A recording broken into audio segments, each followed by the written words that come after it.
Halo Dokter Diani, suara saya terdengar nggak ya? Eh, Terdengar Dokter Yanuar? Ya oke, mohon maaf sekali ini komputernya agak error. Oke, eh Sebentar. Ya, ya. eh, mohon maaf saya virtual backgroundnya belum bisa pakai yang dari acara hari ini. Oke, apa Dokter? Kita bisa mulai nggak ya, Dokter Yanuar? Ya siap, silakan. Oke, saya izin membuka terlebih dahulu. Bismillahirrahmanirrahim. Assalamualaikum warahmatullahi wabarakatuh. Oke, selamat sore, selamat hadir di forum sosialisasi Blok Elektif AKI periode semester genap tahun ajaran 2023-2024. Eh, Di sini sudah hadir dari J, ada Dokter Syarif, Dokter Gego, dan Dokter Yanuar juga sebagai PIC Blok Elektif IP Wilayah 4. Kemudian ada Dokter Amal dan PIC lainnya nanti juga akan menyusul. Dokter Dian dari Unisula, Dokter Ivana juga dari UKDW. Nggih. Dan ada ini sudah ramai dari Undip, UMY, UII, UKDW, ULM, Unisula, yang nanti mungkin akan bertambah begitu ya Dokter Yanuar. Eh, Hari ini kita akan menyampaikan begitu nggih, blok elektif IP wilayah 4 yang akan diselenggarakan di semester tahun ini. Nah, nanti untuk gambaran lebih lengkapnya bagaimana blok elektif IP wilayah 4 dan blok apa saja yang akan dibuka pada periode ini, bisa kita simak berikutnya begitu ya. Nanti akan dibuka dan dibersamai oleh Dokter Yanuar. Mungkin adik-adik juga silakan untuk bisa mengaktifkan video dan kemudian merename namanya begitu ya supaya kita bisa lebih mengenal ini dari mana saja yang ikut sosialisasi di sore hari ini. Ya, untuk cut waktu, monggo kepada Dokter Yanuar untuk bisa memulai untuk acara sosialisasi sore hari ini. Baik, Bismillahirrahmanirrahim. Assalamualaikum warahmatullahi wabarakatuh. Sebelumnya saya mohon maaf sekali karena terlambat. Ini tadi setting komputernya agak bermasalah, ada gangguan teknis. Tapi berikutnya, Alhamdulillah sudah ada 500 peserta ya yang bergabung di sini. Bisa dilihat ada banyak sekali dari UMG, kemudian ada juga dari Undip, dan ada beberapa lagi dari berbagai kampus yang ada. Baik, saya akan menyapa dulu pada seluruh PJ atau penanggung jawab kelas yang telah susah payah untuk menyiapkan kegiatan ini,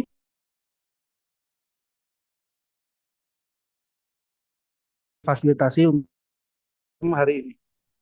Sebelumnya mewakili dari pimpinan, kami akan mensosialisasikan sebetulnya apa sih kegiatan HK elektif ya.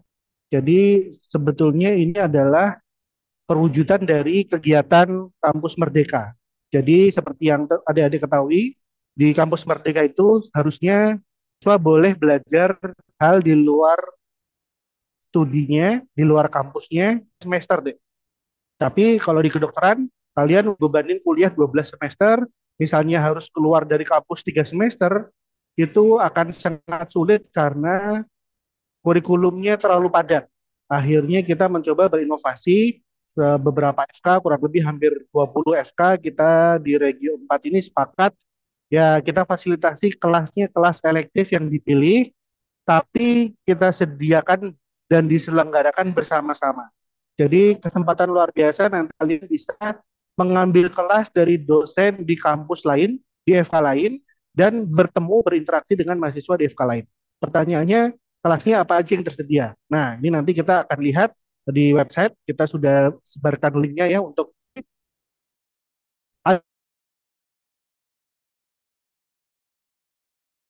alasan di luar bidang kedokteran.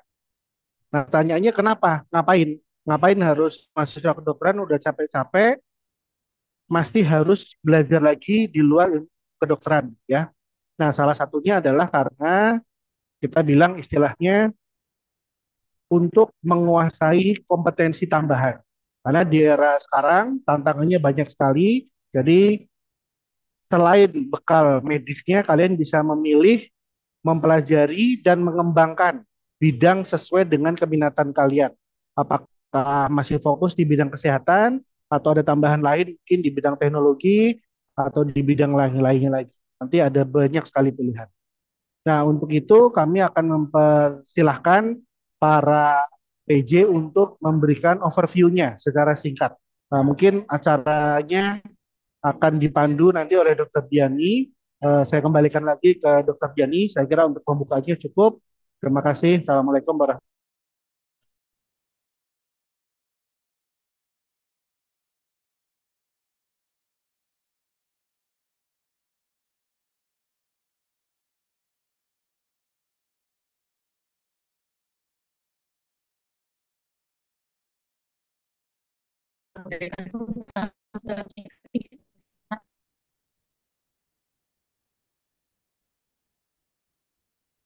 Apakah suara saya masuk?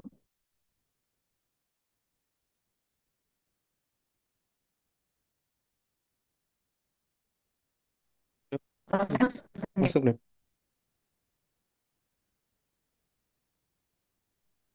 Oke, baik, tadi yang sudah hadir awal ada Dokter Syarif dari Unmul, mungkin sudah siap Dokter siap untuk menyampaikan terkait dengan blok terapi komplementer yang akan dilaksanakan di semester genap ini.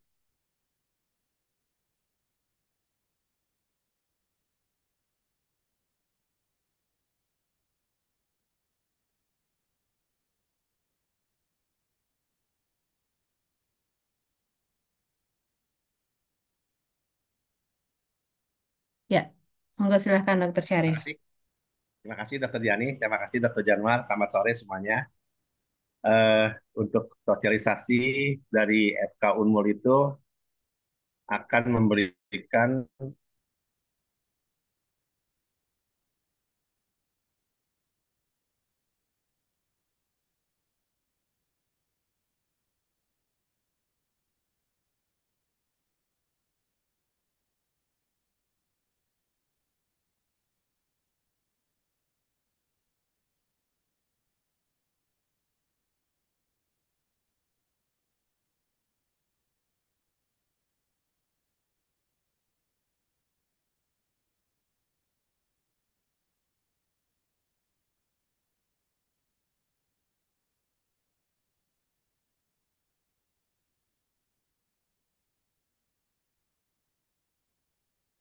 ya, terima kasih semuanya adik-adik sekalian.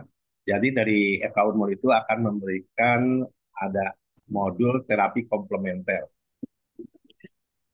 Nah, eh, sasaran pembelajarannya yaitu mengatasi keterbatasan dokter atau calon dokter dalam mengobati pasien pada saat tidak terduga.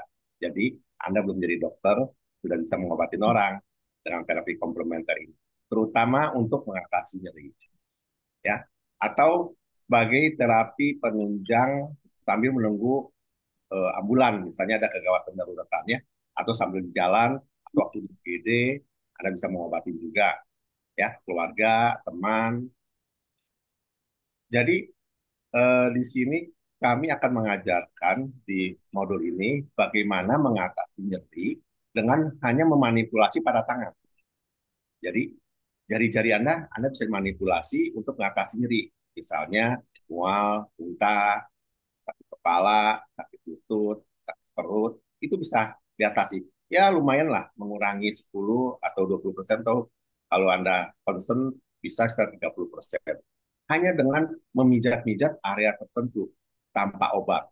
Jadi kalau kita jadi dokter itu, kalau nggak ada obat, kita nggak bisa ngobatin. Nah, dengan belajar ini, Anda bisa mengobatin, ya, teman, keluarga, saudara, ya, walaupun Anda belum jadi dokter. Nah, ini salah satu caranya dengan kita bisa memanipulasi dengan tepuk, memijat, ya. Postur bloknya yaitu kita akan mengajari terapi korespondensi dengan energi 6 Ki pada tangan. Pelaksananya di bulan bulan April, Mei secara daring atau Zoom, yang dimana mahasiswa wajib masuk ke Telegram Group selain mendaftar di IFG Course.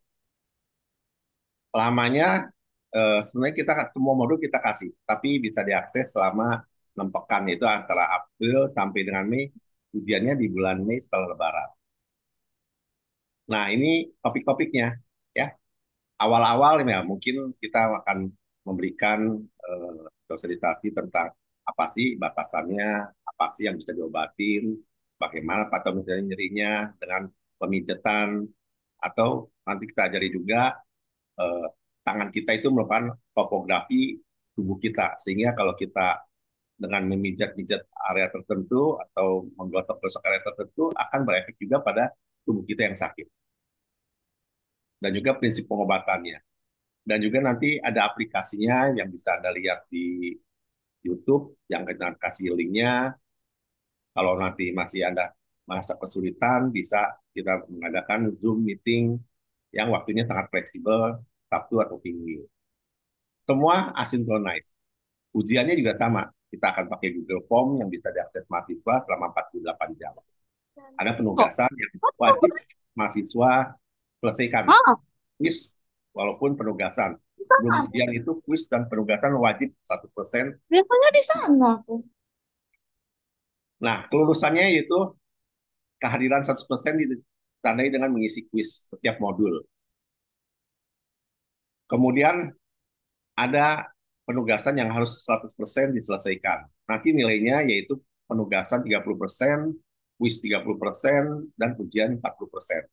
Ujiannya ini kita memang mahasiswa itu kita kasih akses 48 jam. Sebenarnya yang kita inginkan itu mahasiswa itu tertarik untuk belajar. Ya, dengan belajar itu mahasiswa bisa mengatasi nyeri diri sendirilah minimal. Kalau diri sendiri bisa mengatasi sakit kepala, sakit ulu hati, dismenore, ya, sakit lutut, nanti dia akan tertarik belajar sendiri. Itu intinya. Jadi nilai itu hanya formalitasnya sebenarnya. Yang penting itu mahasiswa belajar, berlatih, dan bisa. Nah, intinya di situ. Nah, jika mahasiswa tertarik bisa masuk ke join Telegram group yang akan kita share mungkin di IPK, yaitu Telegram. Kemudian wajib mengisi juga di IPK course, karena begitu Anda mengisi di IPK course, nanti kalau lulus dapat sertifikat. Kalau nanti ikuti Telegram saja, nanti Anda nggak dapat sertifikat nanti. Ya, nah itu, nah ini biodata dari saya.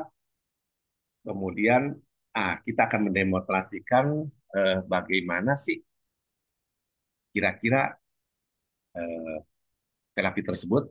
Ada videonya, akan kita share.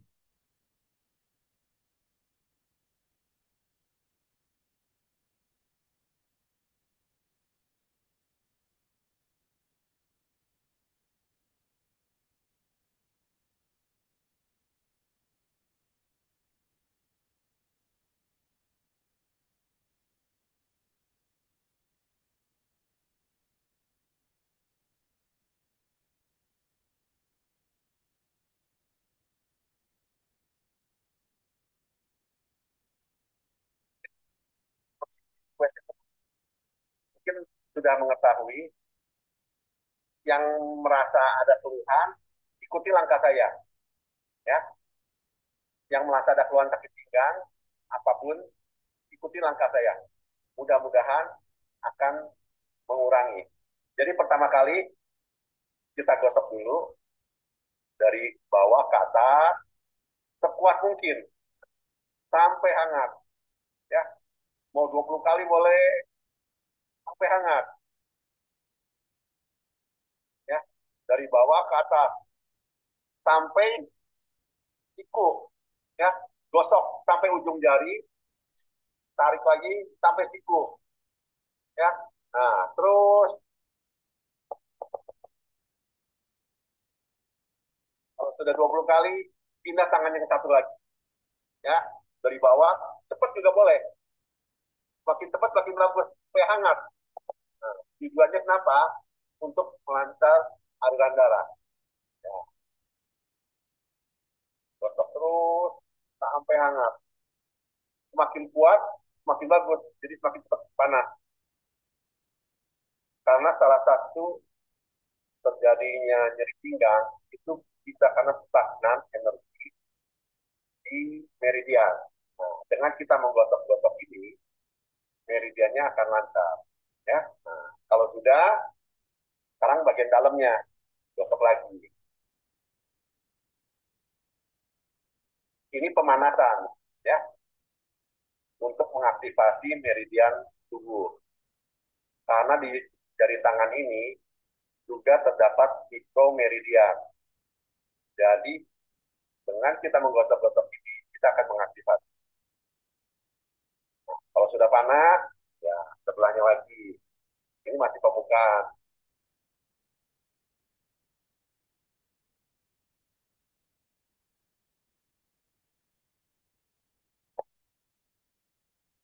Nah, kalau sudah, tangan digosok-gosok, endorfin keluar.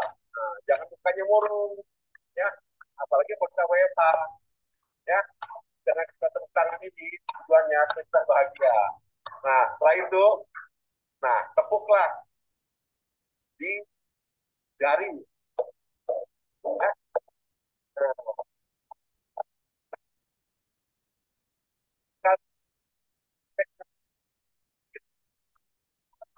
kalau ada sakit pinggang, pasti tepuknya akan merasa sakit jarinya.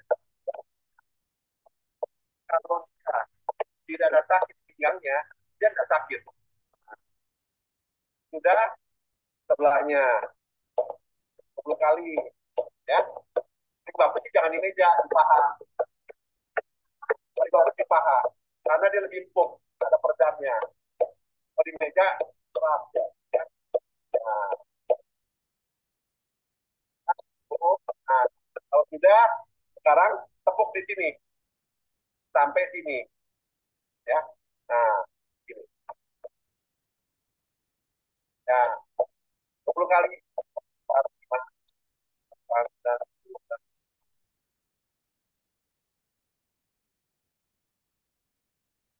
Ya, sebelahnya.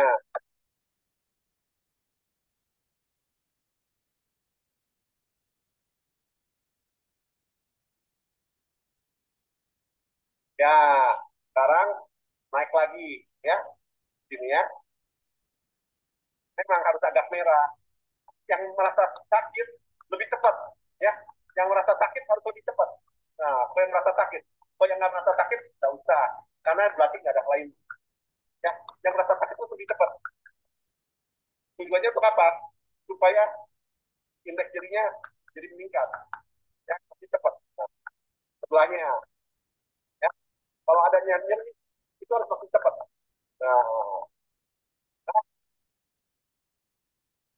ya sekarang maju lagi dikit. Ya, ya boleh. Oke, ini lagi sebelahnya. 30 kali juga boleh. Ya, kalau nggak sakit, ya.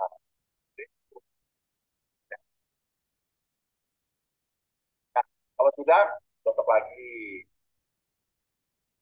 Tujuannya supaya lancar aliran darahnya. Ya, jadi nanti akan diajari 10 kali.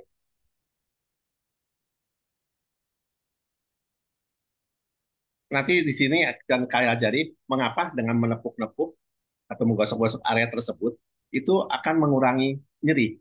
Nah, nanti Anda pelajari di modul tersebut.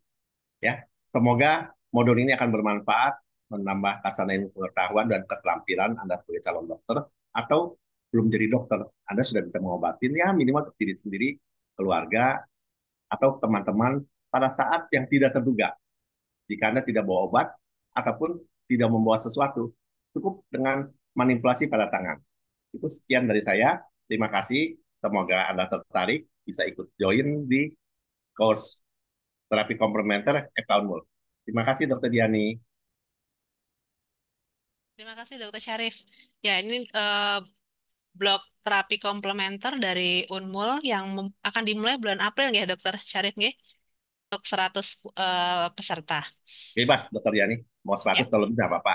oke Karena kita baik. online sih. Ya, baik. Terima kasih Dokter Syarif. Baik, yang berikutnya tadi sudah hadir di awal ada Dokter Gego dari Blok Hukum Kesehatan. Dokter Gego. Ya, baik, Dok. Oh iya, silakan Dok.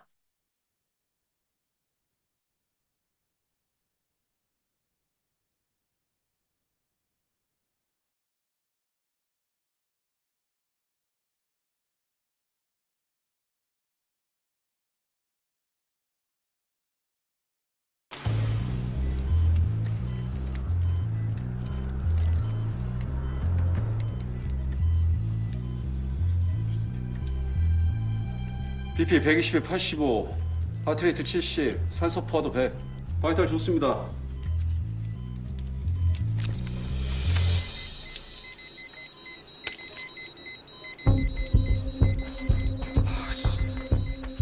아이, 더 안 보이잖아. 석션. ST 너무 올라가는데? 약초에 아이소켓, RS 준비하고. 네. 아이소켓.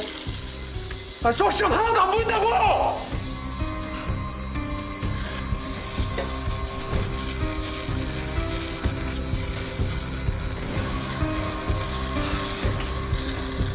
음악 꺼! 거즈 카운트하고. 네. 에피도 없어? 방금이 마지막인데요. 넉넉하게 준비해라니까. 빨리 가서 도와줘. 네네, 알겠습니다. 뭐예요? 여기 미끄럽잖아. 빨리 피 닦아주세요. BP 65에 30, 산소 포화도 85. 피 더 주세요, 빨리. 준비한 거 다 들어갔어요. RH-라 색깔도 겨우 준비했는데. 그럼 수액이라도 짜너. BP 더 떨어지면 사람 죽어. 네! 그 선생 어떻게 해? 방송에서 필요한 토크 해봐. 어리스트 올 것 같은데요. 심장 마사지를 좀 하셔야. 선생님, 어떡할까요? 선생님, 어떡할까요? BP 50에 30, 어레스트입니다. 주선생! 선생. Oke teman-teman, kita sama-sama udah lihat video tadi betapa pekerjaan kita sebagai seorang dokter tentu seringkali di luar ekspektasi kita.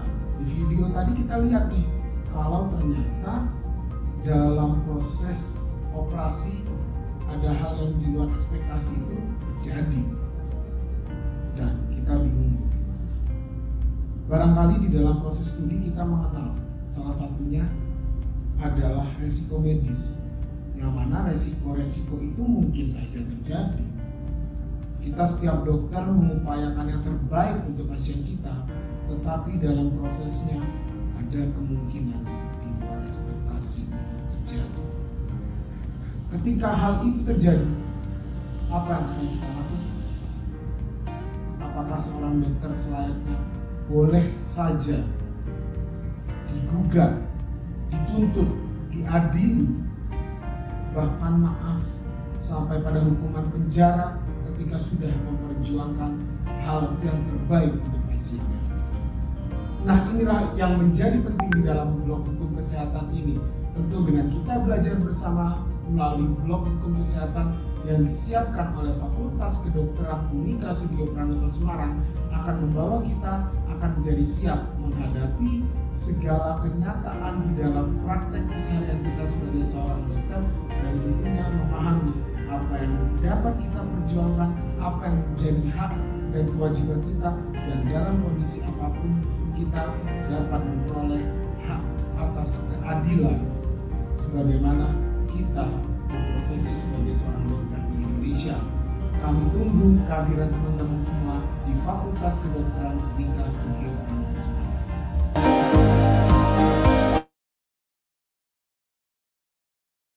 Ya, baik. Terima kasih Dokter Gego. Ada tambahan mungkin Dokter Gego? Ya, terima kasih ya Dokter Diani. Kami dari Fakultas Kedokteran Unika Sugio Pranoto Semarang menyelenggarakan blok hukum kesehatan. Untuk introduction-nya sudah kami setelkan tadi gitu ya. Penyelenggaraan kami dimulai tanggal 9 April sampai 7 Juni. Jika ada yang berminat untuk mengetahui lebih lanjut dan memperdalam mengenai hukum kesehatan, silahkan bergabung di kami. Nanti saya akan tambahkan link WA dan secara komplitnya di chat. Demikian begitu teman-teman. Semoga menjadi salah satu alternatif pilihan belajar di blok elektif di tahun ini. Terima kasih. Waktu saya kembalikan pada Dr. Diani. Oke, baik. Terima kasih Dokter Gego. Ini bloknya berjalan April hingga Juni, nggih, Dok, dengan kuotanya 50 mahasiswa begitu, nggih, Dok? Oke, betul dokter. Ya, baik. Terima kasih Dokter Gego. Oke, baik. Yang berikutnya eh, dari UKDW, Dokter Ivana. Mungkin Mas Rahman, Mas Nano bisa menyampaikan videonya.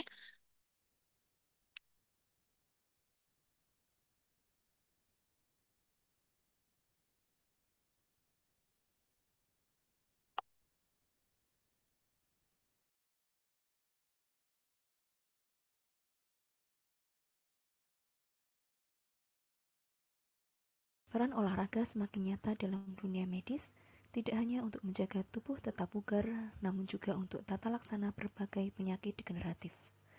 Dokter seringkali mengedukasi tentang pentingnya olahraga untuk menjaga kesehatan, meresepkan olahraga bagi pasien dengan penyakit tertentu, atau melakukan penelitian yang berbasiskan olahraga.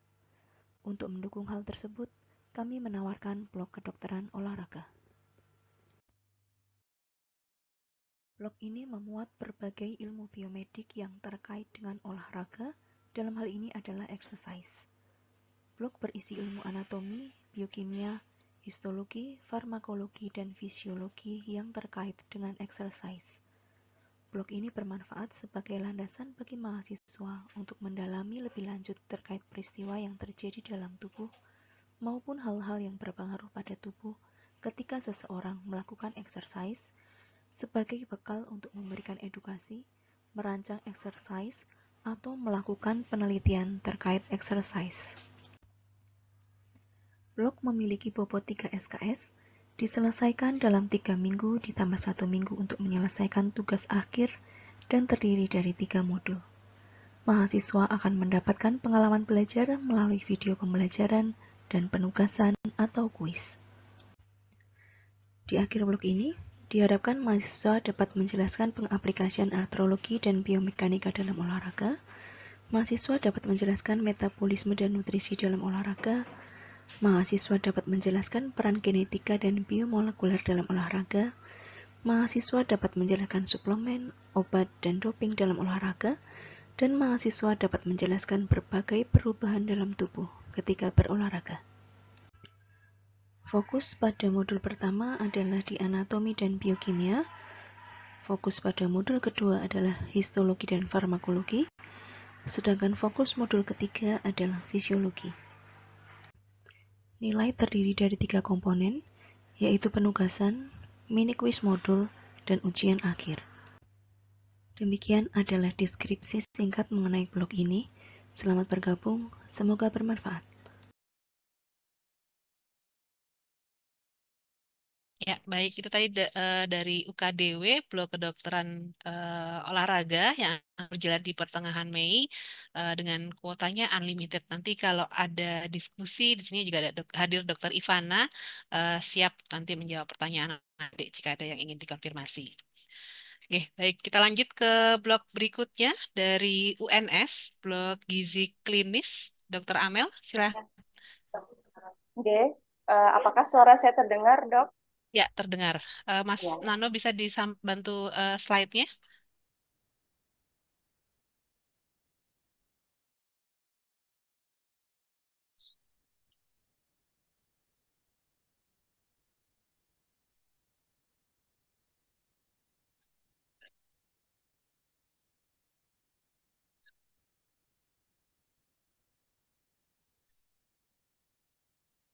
Slide yang gizi klinis, Mas Nano? Ya.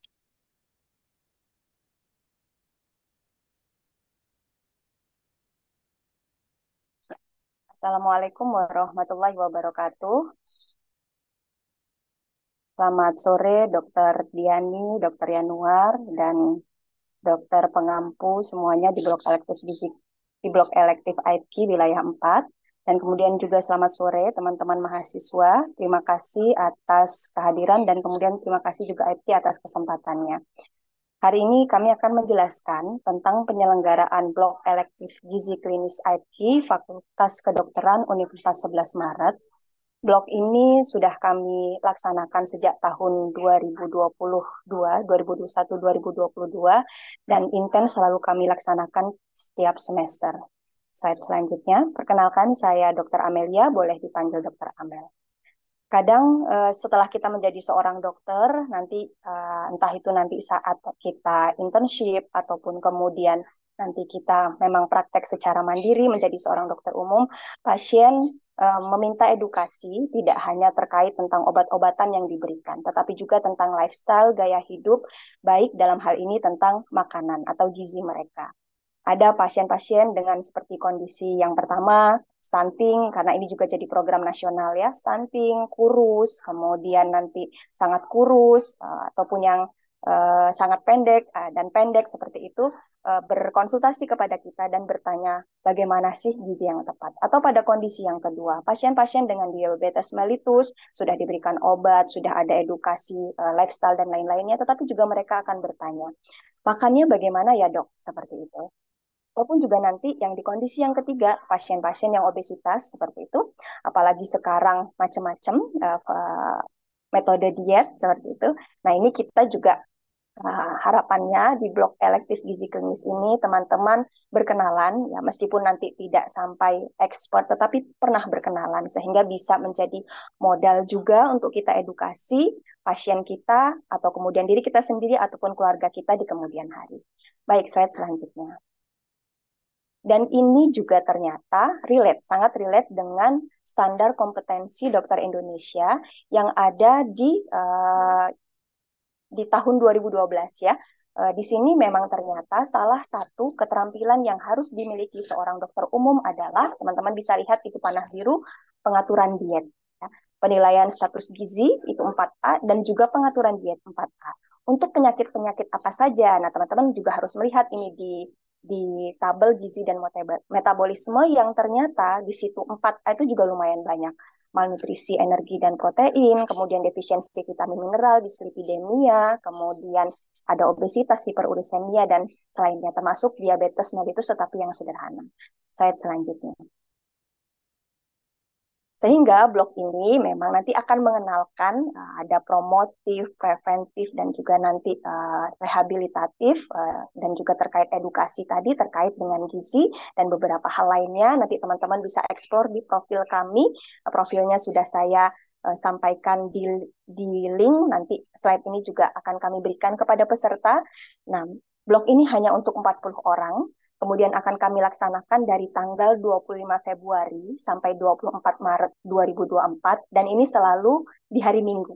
Jadi teman-teman menyediakan waktunya di hari Minggu sebentar saja, karena memang pembelajaran ini tidak hanya asinkron. Kita kombinasi, ada sinkron, kuliah asinkron, dan praktikum. Tetapi semuanya full online. Jadi tidak ada yang harus datang ke Solo, tidak ada. Jadi semuanya benar-benar online. Nah, untuk jadwalnya kita mulai dari 25 Februari, itu hari Minggu, 3 Maret itu juga hari Minggu, 10 Maret, 17 Maret, dan terakhir nanti di 21 Maret dengan jadwal terlampir. Kemudian kalau untuk kuliah asinkronnya, kuliah asinkron ini sifatnya mandiri, melihat video, ada absensinya juga, dan nanti itu juga termasuk yang akan kita masukkan materinya di dalam penilaian. Baik, selanjutnya, slide selanjutnya. Ya, bagaimana dengan proses pembelajarannya? Tadi seperti kami sampaikan, ada kuliah asinkron, ada kuliah sinkron, dan ada praktikum. Apa itu kuliah asinkron? Kuliah asinkron ini memang dominan, ada di link website Gizi FKUNS. Nanti linknya akan kami share di grup. Nah, di grup itu adalah grupnya para peserta blok elektif gizi klinis. Jadi sudah kami lampirkan linknya, ada di slide ini. Nanti teman-teman yang berminat selain mendaftar lewat website dari AIPKI, tetapi juga langsung juga mengklik dari WA ini, link WA ini agar tidak ketinggalan informasi. Kemudian untuk kuliah yang sinkron, nah kuliah sinkron ini juga online, Zoom, tetapi dengan tim dosen dari Fakultas Kedokteran UNS Laboratorium Gizi. Nah, di sini kita biasanya setiap hari Minggu pagi dari jam 8 sampai jam 11 berdasarkan jadwal yang tadi sudah kami ceritakan. Kemudian praktikum ini kami menyebutnya sebagai small group discussion dan juga nanti membuat poster sederhana secara mandiri. Kalau small group discussion ini, teman-teman akan di-share materi sehari sebelumnya, jadi daftar pertanyaan. Nah, teman-teman menyiapkan, nah nanti pada hari Minggunya kita akan bertemu, dibagi menjadi beberapa kelompok, seperti itu, didampingi oleh tutor, seperti tutorial. Nah, di situ nanti akan berdiskusi, nah di situ tetap akan dinilai bagaimana keaktifan, konten, dan kemudian diskusi teman-teman. Kemudian yang poster sederhana ini juga dibuat secara mandiri masuk dalam penilaian praktikum. Slide selanjutnya terkait dengan penilaian. Jadi penilaian ini nilai akhirnya adalah nilai ujian teori dan nilai praktikum. Nilai ujian teori ini ada materi sebelum mid semester, jadi nanti namanya ada ujian tengah semester dan ada ujian akhir semester. Agar teman-teman belajarnya tidak banyak-banyak seperti itu, jadi nanti ada tengah semester. Nah, itu materinya yang diuji hanya pas saat UTS saja, berarti materi sebelum UTS. Kalau materi UAS berarti materi setelah UTS, seperti itu. Nanti multiple choice dan kita gunakan nanti Google Form yang nanti juga sifatnya online juga, okay? Kita masuk ke Zoom biasanya bersama-sama. Kemudian kalau untuk nilai praktikum tadi SGD dan membuat poster sederhana, ini nanti kita nilai rata-ratanya kita masukkan dalam nilai akhir. Kemudian syarat untuk bisa ikut ujian blok adalah teman-teman harus hadir di kuliah sinkron dan juga di saat small group discussion. Jadi ada absensinya, ada nanti kita rekam dan foto. Jadi kehadiran teman-teman itu juga salah satu syarat agar bisa mengikuti ujiannya. Kemudian nilai akhir akan dikonversi dalam bentuk abjad A, B, dan seterusnya. Kemudian mahasiswa juga akan mendapatkan sertifikat IPK dari IPK sebagai bukti keikutsertaan dalam dan kelulusan dari mengikuti blok ini.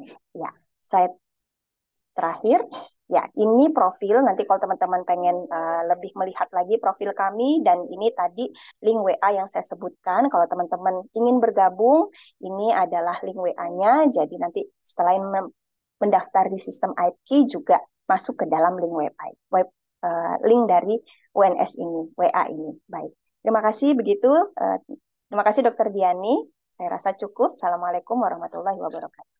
Waalaikumsalam warahmatullahi wabarakatuh. Terima kasih Dr. Amel. Jadi 40 kuota nggih Dok untuk blok gizi klinis yang sudah mulai ini awal ini di akhir Iya Dok, Februari paling sudah awal mulai. ini Dok. Oke, baik siap. Terima kasih Dokter Amel. Ya, Ini sama-sama. selanjutnya mungkin Dokter Yanuar. Ya, mohon maaf, izin untuk kali ini saya menyampaikan tentang blok elektif saya, yaitu blok digital dokter benar. Apa itu blok digital dokter benar? Nah, ini sekarang ada beberapa kendala, yaitu asumsi atau pendapat ya. Ada yang berpendapat bahwa dokter itu nggak boleh berbisnis, kalau mau jadi dokter nggak boleh dagang dan seterusnya. Nah, ini sekarang kita menyikapi dengan sudut pandang yang lebih terbuka. Ada banyak sekali hal yang harus dibicarakan. Yang pertama terkait mindsetnya ya. Apa itu konsepnya dokterpreneur ya? Mulai dari motivasinya. Kemudian kita cek dulu sebelum ke digital dokterpreneur, kita akan cek lebih dalam lagi.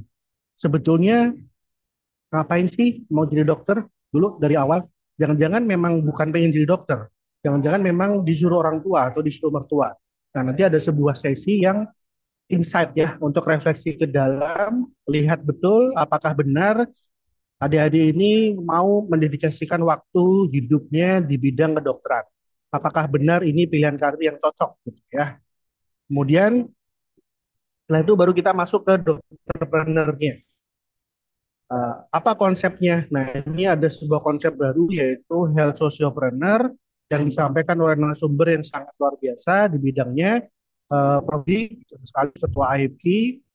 Beliau akan membahas dengan contoh nyata bagaimana beliau seorang dokter, juga seorang spesialis kandungan, konsultan, dan juga merintis sebuah usaha yang sekarang sudah menjadi besar. Seperti apa ceritanya nanti kita bisa lihat ya.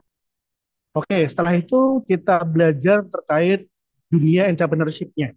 Nah, sini nanti akan ada istilah-istilah baru yang mungkin selama ini belum pernah dipelajarin ya. Apa itu entrepreneur, bagaimana mindset-nya ya. Lalu contoh jenis-jenis usaha, baik yang terkait dengan kedokteran, misalnya sebuah klinik skincare, ataupun usaha yang di bidang digital. Nah, ini yang menarik. Karena sekarang di era digital ada istilahnya usaha-usaha yang dibentuk dari udara ya, from thin air gitu. Modalnya apa? Modalnya teknologi. Apa itu digital innovation and business? Apa pengaruhnya revolusi industri terhadap kita? Dan lain-lain, ini nanti kita akan bahas semuanya. Ada juga terkait telemedicine ya. Lalu kita akan beranjak kepada contoh-contoh startup. Apa aja startup yang ada? Apa itu startup? Bagaimana konsep membangun sebuah startup? Lalu nanti terakhir akan ada konsep tentang terkait digital marketing bagi profesi dokter juga. Nah, Nah, itu semua akan dilakukan secara online, asinkronus, materi video yang dipelajari sebelumnya. Tapi nanti akan ada juga sesi pertemuan yang sifatnya eh, sinkronus melalui Zoom. Nah, tapi bukan kuliah, tapi kita akan ada beberapa sesi antara lain yang pertama pendalaman minat dan bakat masing-masing, bagaimana caranya menemukan potensi yang tersembunyi selama ini. Kedua, ada juga sesi yang terkait tentang dunia desain. Nah, kalau saya kayaknya tertarik nih mau bikin website, mau bikin aplikasi, bagaimana cara mendesainnya, nanti kita ajari pengantar. Ya, oke, mungkin dari blog saya cukup sekian. Nanti untuk info lain-lain saya berikan di chat lewat chat Zoom ini. Terima kasih, Dokter Diani. Ya, baik. Terima kasih Dokter Yanuar. Ini blog digital Dokterpreneurship akan berjalan di bulan April begitu nggak Dok? Dengan kuotanya unlimited. Nanti monggo silakan adik-adik yang berminat tadi terkait dengan Dokterpreneurship bisa bergabung di blog ini. Oke, kita lanjut ke blog yang berikutnya. Ini ada Dokter Dian Apriliana dari Unisula ingin memaparkan terkait dengan blog manajemen rumah sakit syariah. Monggo silakan Dokter Dian.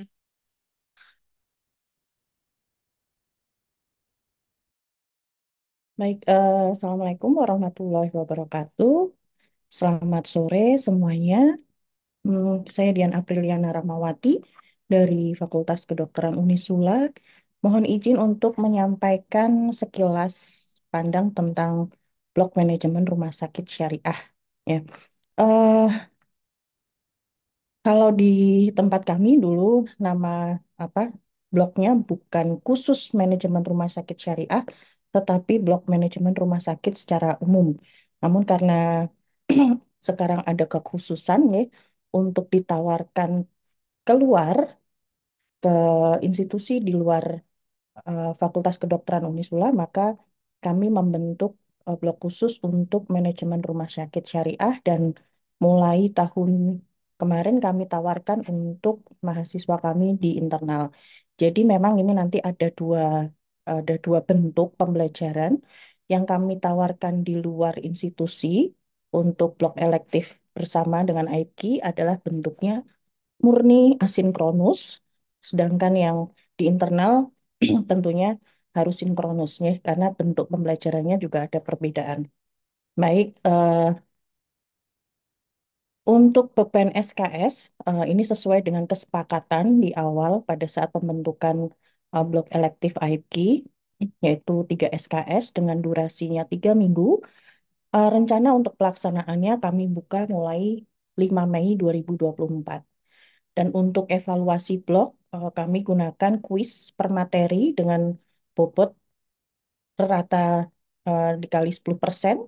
Kemudian ada penugasan untuk pembuatan analisis SWOT dan Renstra, ini masing-masing 20%. Dan untuk ujian akhir blog, nanti untuk keseluruhan materi 50%. Untuk evaluasi atau ujian, nanti akan menggunakan pure dari mock IP, di situ sudah include, dan biasanya untuk ujian akhir blok kami buka aksesnya sesuai dengan tanggalnya 2 hari, karena tidak bisa sekaligus bersama-sama mengerjakan, khawatir servernya tidak memadai gitu. Untuk kuota peserta di semester ini kami buka untuk 50 orang karena untuk kalau terlalu banyak, nah ini untuk apa namanya koreksi hasil penugasan itu yang membutuhkan waktu lumayan panjang gitu ya. Kemarin dari para pengampu menyampaikan 50 saja gitu. Kemudian untuk bidang ilmu terkait, di sini selain ilmu manajemen rumah sakit, tentunya ada disiplin ilmu pendukung, yaitu akuntansi keuangan, pemasaran, ada hukum kedokteran dan kesehatan, serta teknologi informasi, serta topik penting adalah terkait dengan syariah Islam. Pengampu materi ini sebagian besar sudah banyak yang berganti. Kebetulan ada yang sedang studi lanjut, ini yang belum saya ganti ya. Mohon maaf, kami belum mendapat konfirmasi lanjut dari para pengampu sebelumnya. Yang pasti untuk ketua blognya masih diampu oleh Dr. Masyudi. Beliau sekarang menjadi CEO untuk rumah sakit di bawah Yayasan Badan Wakaf Sultan Agung. Beliau dulu adalah Direktur Rumah Sakit Islam Sultan Agung, dan di sini sebagian pengampunya adalah praktisi, praktisi di eh, rumah sakit ya, mantan bisa direktur, mantan direktur ya, ini beliau sudah mantan direktur ya, jadi tapi jadi CEO-nya sekarang. Dan untuk Bu Miftah, kemudian eh, Pak Samsudin, Dokter Arina ini beliau adalah praktisi di rumah sakit yang menjabat di struktural.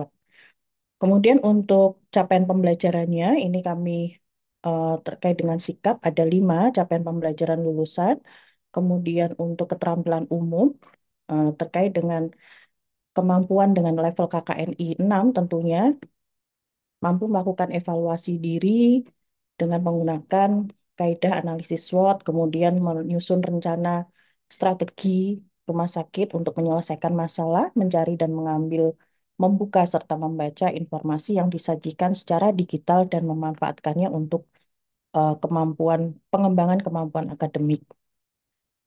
Kemudian terkait dengan pengetahuan, ini menjelaskan konsep dasar manajemen rumah sakit syariah dan menjelaskan konsep dasar pembiayaan kesehatan yang berlaku di Indonesia, mampu menjelaskan kajian asuransi kesehatan berdasarkan pandangan Islam dan menjelaskan standar akreditasi rumah sakit syariah. Jadi ini ada poin tambahan di nomor 4 adalah kami sampaikan butir-butir standar akreditasi rumah sakit syariahnya. Dan ini keterampilan khusus untuk membuat analisis SWOT dan Renstra. Eh, Topik-topiknya nanti mungkin bisa dicermati di dalam blog juga sudah ada ya. Semua materi murni asinkronus menggunakan mock IP dan tentunya untuk komunikasi kita bisa menggunakan WhatsApp group.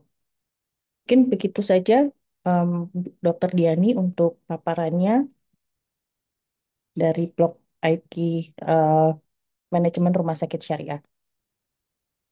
Ya, baik. Terima kasih Dokter Dian. Jadi blok manajemen rumah sakit syariah ini berjalan di bulan awal Mei, ya dok ya? Ya, awal Mei. Awal Mei dengan Tanggal kuota 5 dari rencananya. Ya, tanggal 5 Mei, baik. ya, Dengan kuota 50 peserta, begitu ya? betul. Ya, baik. Silahkan adik-adik nanti yang tadi tertarik ingin belajar manajemen rumah sakit, secara khususnya di rumah sakit syariah, bisa bergabung di blog ini. Baik, terima kasih Dokter Dian. Ya, yang berikutnya ini ada dari UGM, Dokter Guardian. Ya, selamat sore Dokter Oh ya, Diani. ya silakan Dokter Guardian. Ya, baik. Saya izin share screen ya untuk apa, eh,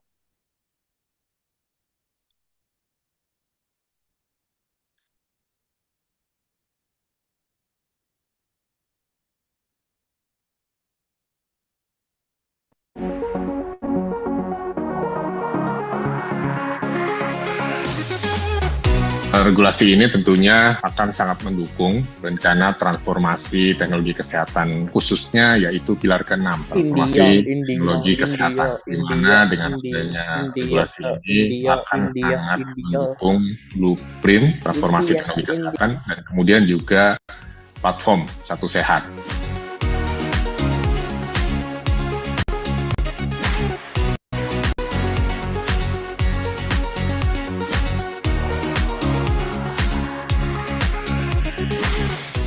Program ke depan kita akan menambah SDM digital ya di puskesmas, sehingga itu akan bisa membantu untuk menerapkan digitalisasi tadi.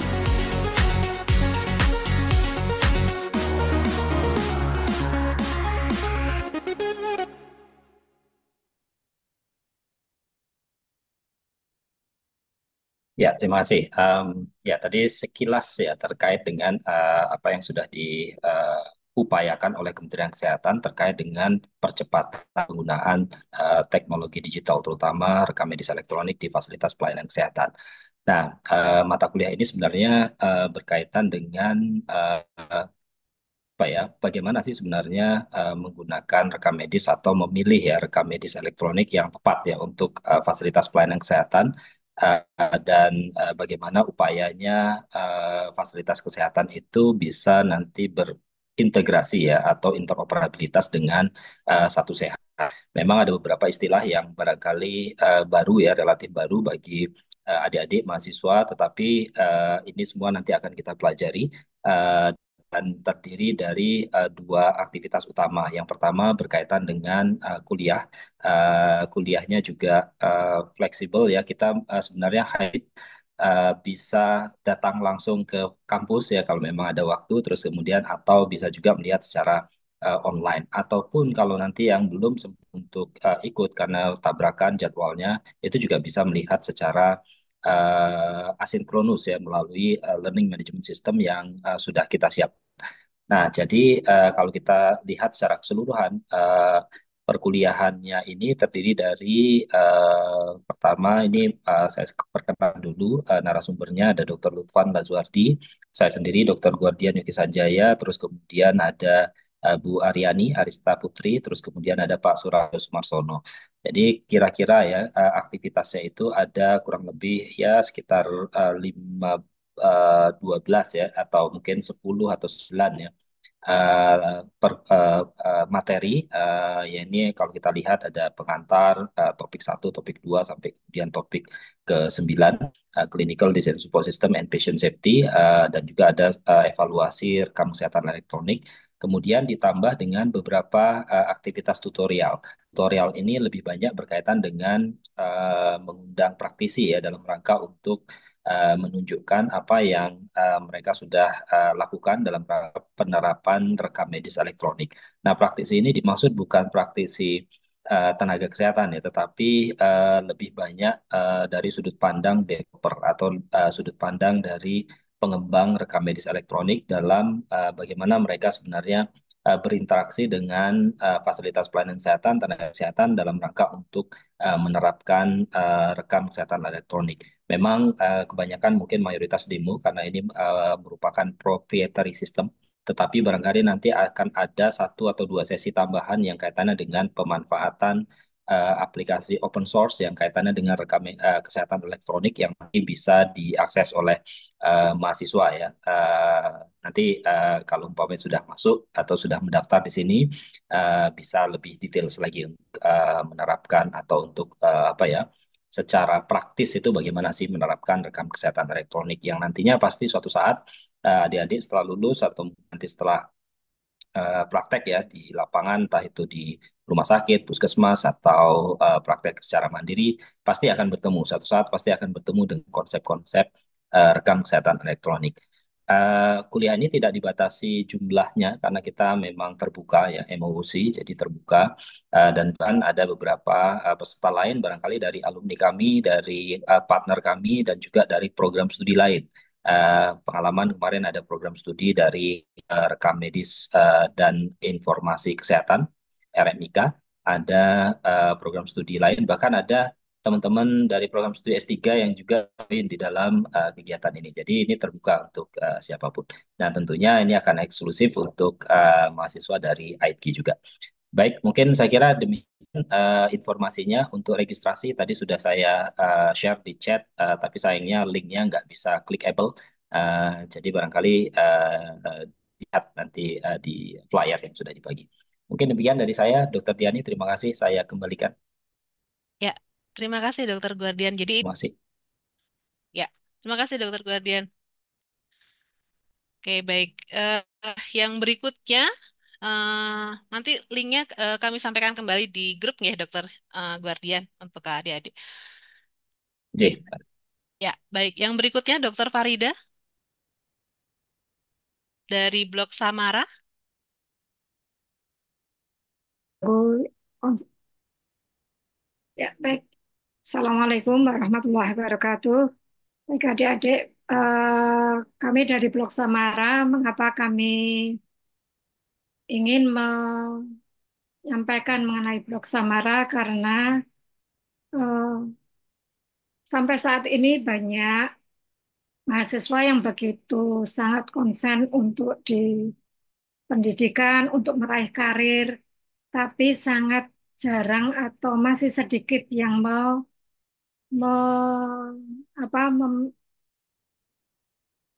mempersiapkan untuk kehidupan berkeluarga.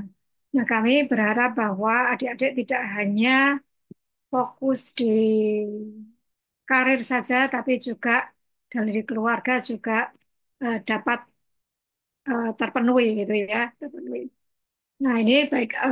Jadi blok Samara ini juga sama 3 SKS dan nanti ada prinsipnya memang semuanya sinkron, tapi ada beberapa yang asinkron, tapi ada 3 yang sinkron gitu ya. Nah, ini mungkin ada sedikit gambaran mungkin yang bisa saya tampilkan untuk di blog ini.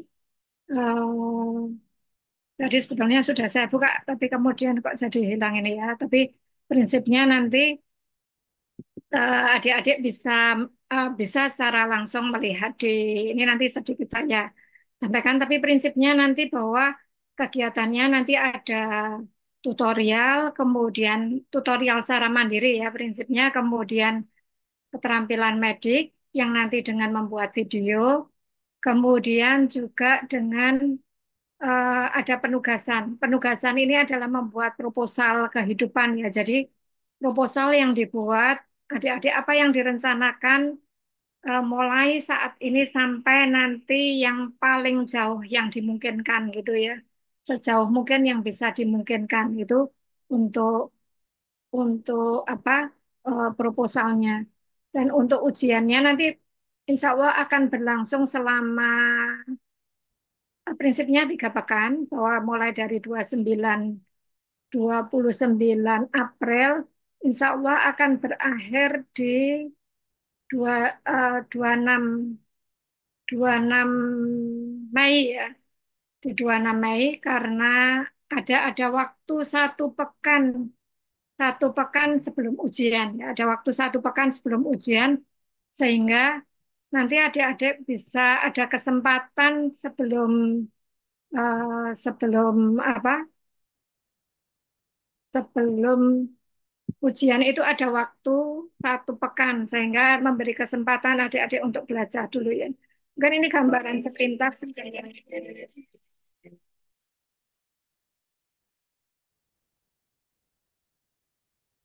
Iya, untuk Samara. Jadi ini adalah tim blog. Nah, tim blog di blog Samara ini nanti ada 100 untuk kuotanya ya, 100 mahasiswa. Ini proses di kuliah pendahuluan yang ini wajib dihadiri. Kemudian di samping kuliah pendahuluan ini ada ya penugasan yang tadi saya sampaikan, ada proposal kehidupan yang nanti juga akan membuat roadmap bagaimana mulai dari nanti bagaimana untuk mencapai strategi untuk mencapainya. Kalau Anda mencari kebaik hati banyak. Tapi syarat kedua itu yang berat. Apa yang kedua itu? Dia mau. Yang repot itu mencari dia mau itu. Untuk keterampilan medik ada 3. Ini perawatan bayi baru lahir, kemudian edukasi menyusui, dan pijat bayi. Nah, nanti untuk keterampilan medik ini adik-adik membuat video, gitu ya, membuat video yang silakan nanti dikumpulkan sesuai dengan link yang sudah diberikan. Nah, ini yang bisa dilakukan di tempat adik masing-masing ya. Jadi bisa dilakukan di mana saja, bisa dengan menggunakan manekin yang bisa di institusi masing-masing ataupun misalnya seperti ini ya, bisa mungkin yang dimiliki. Contohnya dengan misalnya dengan manekin kecil pun ini memungkinkan, prinsipnya tahu apa yang dilakukan. Turun perut ke bawah, lalu gerakan love, klik ya. Ini ditarik sebentar ya nak ya. Lalu gerakan you. Dari kanan bawah ke kiri atas lalu bergantian. Nah, untuk bagian perut ini tidak boleh terlalu lama karena akan menyebabkan bayi tidak nyaman. Oke, pijat badannya udah. Sekarang pijat tangannya dulu ya. Pijat tangan kanannya dulu. Nah, pintar. Nah, di sini untuk pijat bayi pada bayi. Blok ini ya dokter ya. Ya, alhamdulillah. Dokter, terima kasih atas kesempatannya. Kalau boleh disampaikan sih, dokter, saya mendapatkan banyak ilmu, saya mendapatkan banyak uh, apa ya, hal-hal yang mungkin nggak akan saya dapatkan di kuliah kedokteran ini juga. Jadi saya sangat unexpected untuk pelajaran ini sih, dokter, untuk blog ini. Dan saya sangat bersyukur juga bisa mendapat ilmu dari ustadz-ustadzah maupun dari dokter-dokter yang berpengalaman seperti itu, dokter. Jadi alhamdulillah, dokter, sangat menenteramkan hati seperti itu, dok. Mungkin bisa yang saya sampaikan. Terima kasih Dokter Diani. Wassalamualaikum warahmatullahi wabarakatuh. Waalaikumsalam warahmatullahi wabarakatuh. Jadi blog Warga Sama ini berjalan di bulan April ya, Dok? Ya, insya Setelah Allah Lebaran. 29 April sampai 26 Mei. Ya, 29 April dan sampai 26 Mei. Jadi ujiannya di pekan keempat begitu nggih, Dokter Farida nggih? Nggih. Dengan kuotanya 100 nggih, Dokter Farida? Ya. Sebagai tambahan nanti dari UII juga ada satu blog yang akan berjalan di waktu yang sama dengan blog Keluarga Samara, yaitu blog 1000 hari pertama kehidupan. Ini tadi melengkapi begitunya dari blognya Dr. Amel gizi klinis, tapi ini mengkhususkan pada terkait dengan 1000 hari pertama kehidupan. Jadi akan mempelajari terkait dengan pemberian ASI eksklusif dan empasi begitu untuk pencegahan stunting. Oke, waktunya berjalan sama dengan blog Samara.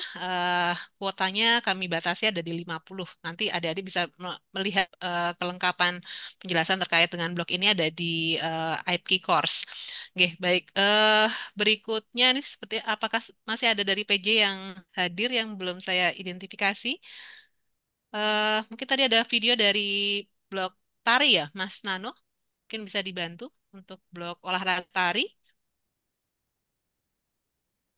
Blog olahraga tari dari UGM.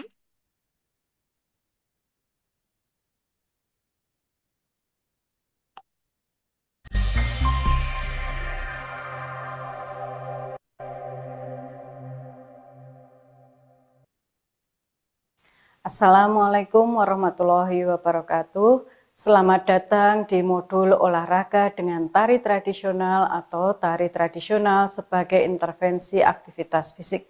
Sebelumnya perkenalkan, nama saya Dr. Deni Agustiningsih, saya dari Departemen Fisiologi Fakultas Kedokteran, Kesehatan Masyarakat dan Keperawatan Universitas Gadjah Mada. Modul ini diselenggarakan oleh Departemen Fisiologi FKKMK UGM untuk bisa diikuti oleh semua mahasiswa Fakultas Kedokteran dan semua mahasiswa yang berminat di bidang olahraga. Nah, mengapa modul ini menarik? Ya, karena modul ini akan membahas mengenai aktivitas fisik yang dilakukan dengan cara menari. Apa yang disebut sebagai aktivitas fisik? Aktivitas fisik adalah semua kegiatan yang menggunakan otot skelet yang menghasilkan energi. Nah, olahraga adalah bagian dari aktivitas fisik yang terencana, terstruktur, dan memiliki tujuan untuk meningkatkan kebugaran. Nah, mengapa aktivitas fisik ini sangat penting bagi kita? Karena aktivitas fisik ini akan berbanding terbalik dengan tingginya angka kesakitan dan kematian pada seseorang. Sehingga dikatakan bahwa orang atau kurang beraktivitas fisik itu menjadi satu bagian dari faktor risiko untuk semua penyakit. Dan saat ini, apalagi di era pandemi ini, kurang beraktivitas fisik ini sudah menjadi pandemi, sudah menjadi penyakit yang melanda di seluruh dunia. Nah, apa yang termasuk dalam aktivitas fisik tidak hanya olahraga yang kita lakukan sehari-hari atau yang kadang-kadang kita lakukan, tetapi semua kegiatan yang melibatkan otot-otot itu kita sebut sebagai aktivitas fisik. Misalnya melakukan pekerjaan rumah tangga, mengepel, jalan-jalan, berkebun, mencuci mobil, itu pun masuk ke dalam aktivitas fisik. Termasuk di dalam aktivitas fisik adalah semua kegiatan yang menjadi hobi kita, yang kita lakukan dengan mengaktifkan otot-otot skelet kita. misalnya menari, balet, ya, dan lain sebagainya. Nah, dengan pentingnya aktivitas fisik ini, maka pemerintah mencanangkan aktivitas fisik ini sebagai upaya promosi dan prevensi kesehatan, baik kesehatan fisik maupun kesehatan mental. Salah satunya adalah diupayakan dengan membudayakan menari. Maka pemerintah kemudian membuat kegiatan yang kita sebut sebagai Indonesia Menari yang sudah dilakukan selama 2-3 tahun terakhir ini. Untuk bisa menggolongkan menari sebagai bagian dari aktivitas fisik, maka menari ini harus memenuhi konsep-konsep dasar olahraga. Dan untuk bisa menggunakan menari ini sebagai bagian aktivitas fisik, maka di dalam modul ini kita akan belajar, kita akan melihat, kita akan mengkaji apakah menari ini memenuhi konsep dasar olahraga. Bagaimana aspek biomekanika dari gerakan-gerakan menari yang dilakukan, terutama pada tari-tari tradisional. Kemudian apa manfaat menari dengan gerakan-gerakan tadi bagi fungsi sistem tubuh kita.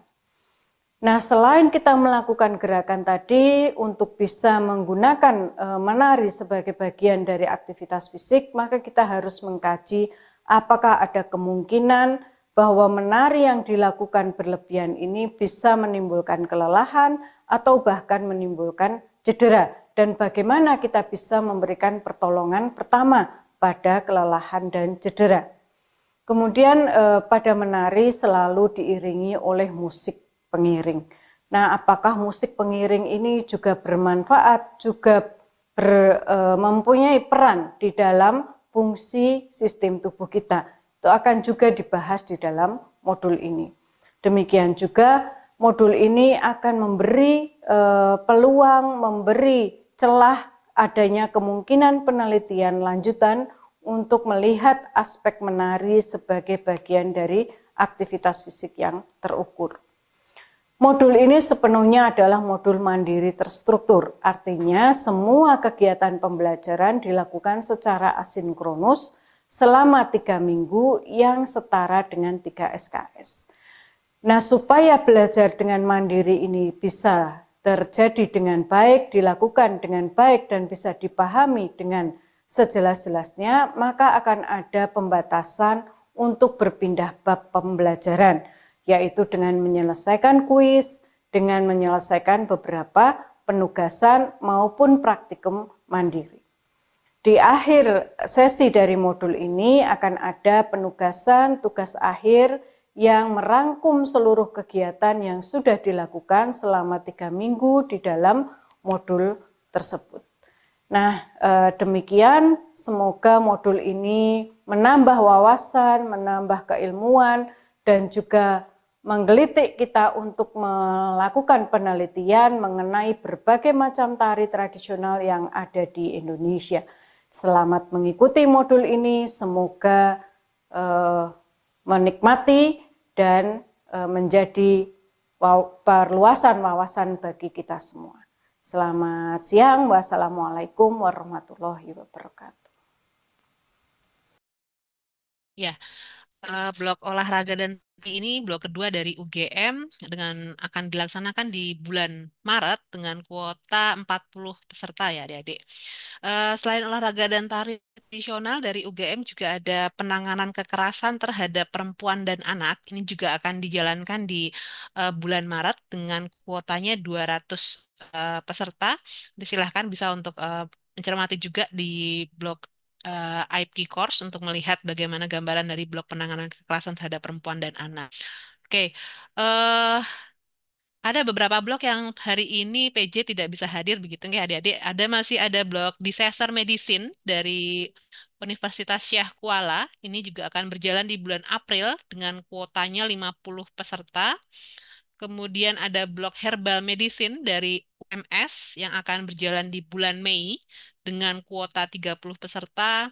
Kemudian blok kedokteran haji dari UMY yang akan berjalan di 20 Mei dengan kuota 20 peserta. Kemudian ada blok kedokteran okupasi industri dan pertambangan dari Unmul yang akan berjalan di bulan Maret dengan kuota 30 peserta. eh Ya, itu berarti ada 15 blok yang akan berjalan di semester ini. Nah, berikutnya akan dipaparkan terkait dengan bagaimana sih teknis pendaftaran adik-adik bisa memilih dan mengikuti blok yang tadi sudah mendapat gambaran begitu dari masing-masing PJ. Nanti mungkin Mas Nano bisa menyampaikan untuk proses pendaftarannya.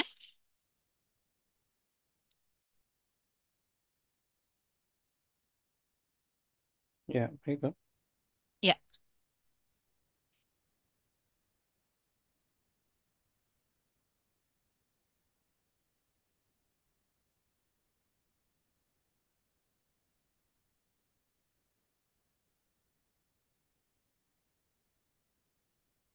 Jika juga ada pertanyaan untuk PJ juga bisa disampaikan di kolom untuk pertanyaan-pertanyaan. Silahkan Mas Nanu. Ya.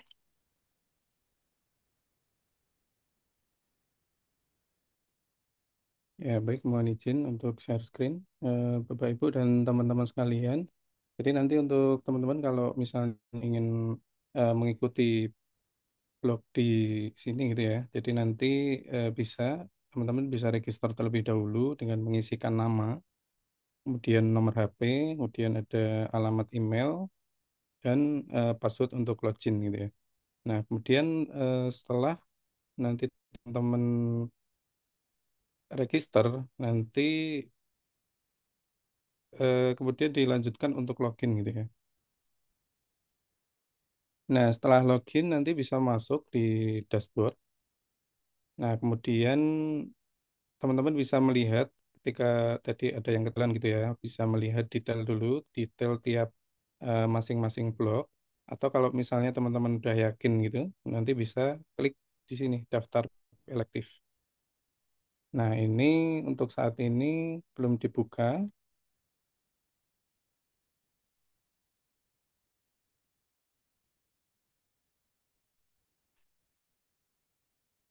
Ya, oke. Sekarang udah bisa dibuka ya. Sekarang teman-teman sudah bisa login dan diklik di sini daftar blok elektif. Nah, kemudian di sini ada daftar yang sudah ada gitu ya. Di sini ada 15 blok yang dipilih. Kemudian nanti bisa teman-teman klik daftar di salah satu blok yang dipilih gitu ya.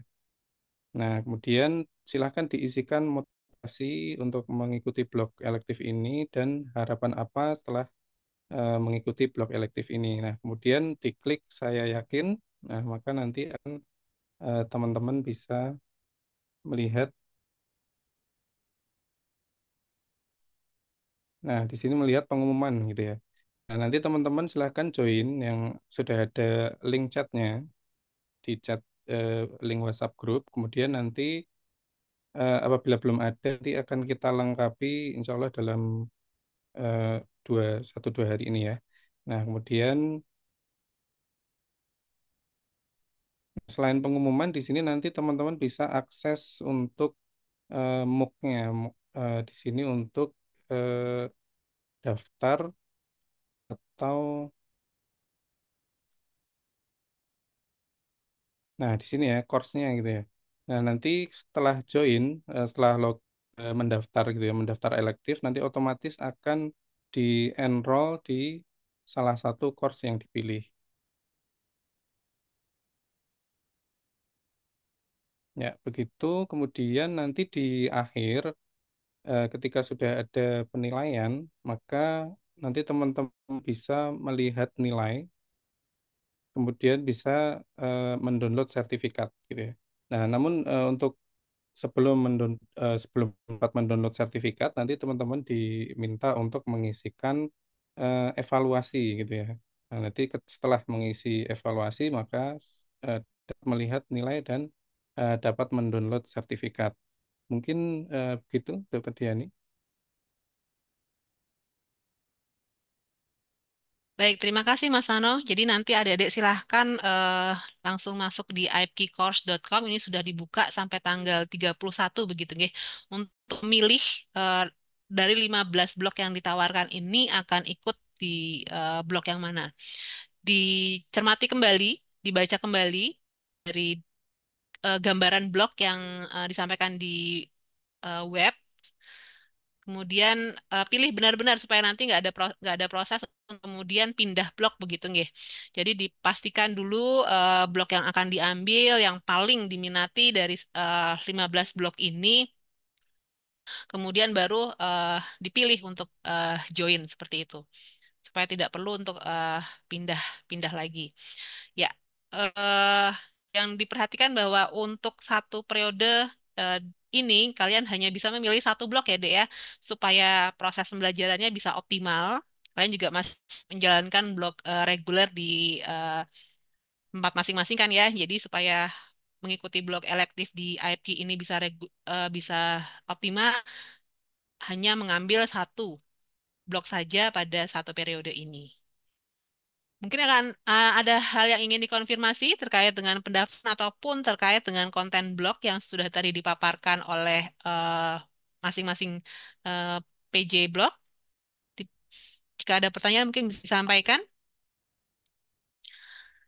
Khusus untuk blog rekam medis elektronik kesehatan, nanti kalian juga harus join ke link yang tadi disampaikan oleh Dokter Guardian, yang juga ada nanti di web IPK, juga ada link yang mesti kalian klik juga. Jadi daftarnya untuk di blog rekam medis elektronik kesehatan di dua ya, Dek ya, di IPK course juga di eh, yang satu lagi.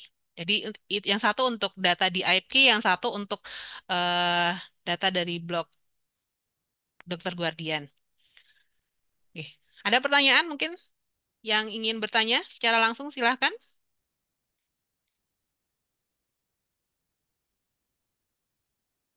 Jika belum ada, nanti di menu di web IPK juga ada link untuk chat untuk bisa bertanya kepada admin begitu. Jika ada kesulitan-kesulitan, eh ya silahkan dipilih dengan hati-hati. Ini blog yang memang ingin diikuti begitu. Dalam prosesnya juga dijalankan dengan baik supaya nanti di akhir bisa mendapatkan ilmu yang lengkap, itu kemudian nilai yang baik, juga kemudian sertifikat yang bisa nanti kalian unduh sendiri gitu ya di ipkcorp.com. Baik, eh jik- oh ada Dokter Yanuar ingin menambahkan, monggo Dokter Yanuar.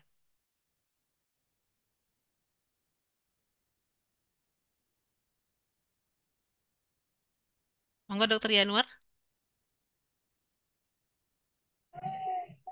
Ya, izin diperhatikan kemarin ada beberapa isu yaitu pindah blok ya. Ya secara teknis sih mungkin bisa, tapi merepotkan banyak pihak. Jadi sebisa mungkin kalian pilih dulu dengan baik, dilihat dulu deskripsinya, videonya, pengantarnya dilihat. Lalu kalau memang ada beberapa kelas yang menarik, kalian boleh pilih dulu di kertas gitu ya, bikin coret-coret dulu. Lalu urutkan prioritas. Mana yang paling ingin diikuti sekarang, ya. Jika ada yang dirasa kelas lain yang juga sama menariknya, diizinkan untuk diambil di periode berikutnya. Kita tiap semester ada ya.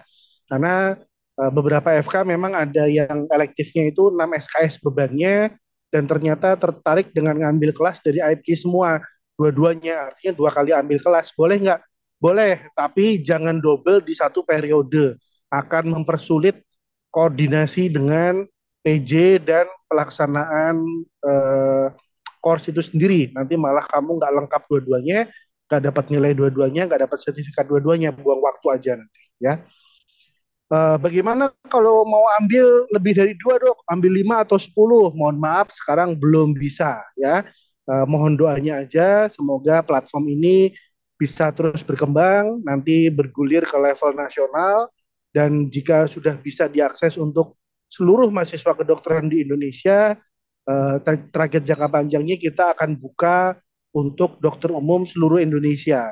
Nah, nanti kalau istilahnya selama jadi mahasiswa, kalian dapat kuota 2 kelas gratis selama jadi mahasiswa. Tapi kalau sudah lulus jadi dokter, mau ambil kelas lagi di sini, ya itu nanti bisa tapi berbayar. Nanti itu kita atur berikutnya ya. Tapi kalau sekarang kita fokus ambil satu dulu aja deh, mana yang paling diminatin. Semester depan ambil lagi, boleh ya. Jadi bisa dapat dua dulu.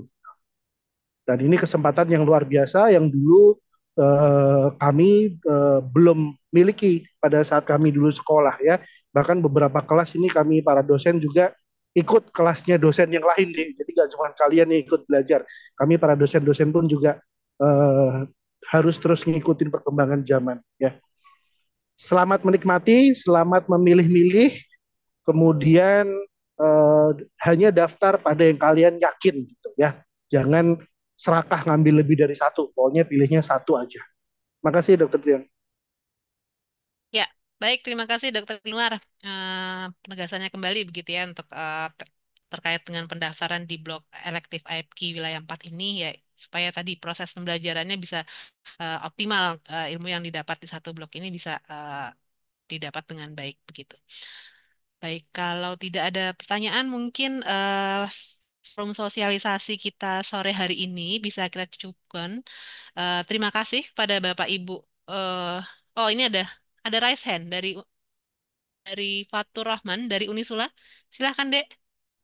Baik dokter, Assalamualaikum warahmatullahi wabarakatuh. Izin bertanya dokter, Ya. jika untuk pengumuman dari setiap course-nya itu apa di waktu yang sama atau berbeda-beda dokter? Misalkan kita di apa ya komplementer terapi dan gagal tapi kita pengen gak memenuhi kuota, terus tapi kita pengen daftar ke karena gagal itu kita pindah ke course lain itu masih bisa atau enggak nih dokter? Apakah Oh iya. penutupannya itu dokter? Terima kasih. Ya, baik. Eh, Pertanyaan yang baik, Dek Fatur. Fatuh. Jadi, secara sistem untuk blok yang sudah kuotanya terpenuhi, gitu akan otomatis eh, tidak bisa mahasiswa itu mendaftar kembali gitu. Jadi kalau sudah 50 terisi semua, maka teman-teman udah nggak bisa lagi daftar di blok tersebut. Jadi secara sistem sudah akan dibatasi. Kalian bisa lihat mana blok yang masih ada kuotanya dan mana yang masih tersedia. Seperti itu. Bisa dipahami, Fatuh? Oke dokter, terima kasih. Ya, jadi batas maksimalnya ada di tanggal 31, tapi dalam waktu tersebut kalian sudah bisa mengetahui kalau kalian nggak bisa daftar di blok tersebut, berarti blok tersebut sudah penuh, sudah kuotanya sudah terisi semua, gitu. Ya, baik. Setelah ini tadi juga sudah dibuka begitu ya oleh Mas Nano, kalian sudah bisa mulai mendaftar. Silahkan mengambil dari blok-blok yang sudah kalian ingin ambil ambil ilmunya di sana begitu ya. Tapi tadi dipastikan benar supaya tidak ada proses untuk mengubah mengganti blok. Oke, baik. Kalau sudah untuk sesi sore hari ini, Ada yang raise hand tadi dari sampun dok, dok luar Januar ini atau tadi. mahasiswa? Ini dokter Januar sampun dok. Ini tadi mahasiswa yang bertanya juga sudah sampun terjawab. Artinya kalau dari layar saya, apakah ada yang belum kalau dari layar saya sudah tidak ada dokter Farida?